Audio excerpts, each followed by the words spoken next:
Крајно време е трите крила во Алијанса за албанците да седнат на заедничка маса и да дискутираат на еден заеднички конгрес. Вака пратеникот Илир Демири за телевизија 24 ја коментира кратко новата ситуација, откако го извести собранието дека ќе делува самостојно во своите одлуки пред се во име на граѓаните.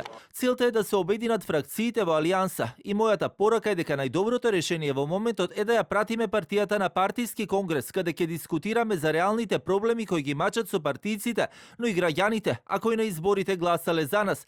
Покрај крилото на села кој излезе од Националната алијанса за интеграција, попозната како Европски фронт, тука и крилото на Таравари. И села и Таравари имаат по тројца пратеници, но тука и крилото на Фетај со еден пратеник, а сега самостојно одлучува и Демири. Претходно Европскиот фронт го напушти Мендух Тачи. Независно во законодавниот дом делуваат и Бејџан Илијас од Демократската партија на турците и Сали Мурати од Движењето на турците.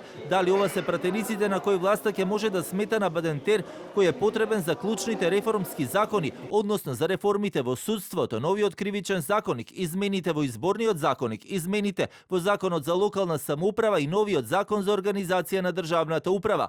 Власта има 14 немнозински пратеници и за Бадентеровото мнозинство и се потребни уште 6. Ако може да смета на Тачи, Илјас, Демири и Сали, ќе бидат потребни уште 20 пратеници за заокружување на бројката од 20 немнозински пратеници. Премиерот Мицковски неодамна веќе посочи дека не размислува за проширување на владеачкото мнозинство, но дека преку независните пратеници ќе се направат обиди да се стигне до потребниот Бадентер. Сето ова го отвара прашањето дали со ваквите превирања и одлуки во албанскиот опозицијски блок полека, случајно или не, се создаваат и потребните услови за евентуално отварање на уставот, откако американската амбасадорка во земјата Агелер во едно од последните изјави за медиумите рече дека 100% е убедена дека се работи на уставните измени. Од Дуј, кои се главни предводници на Националната алијанса за интеграција, и денеска не беа расположени да ја коментираат новонастанатата ситуација во албанскиот опозицијски блок. Само кратко посочија дека Демири и натаму ќе делува опозицијски и дека не ја исклучуваат понатамошната соработка.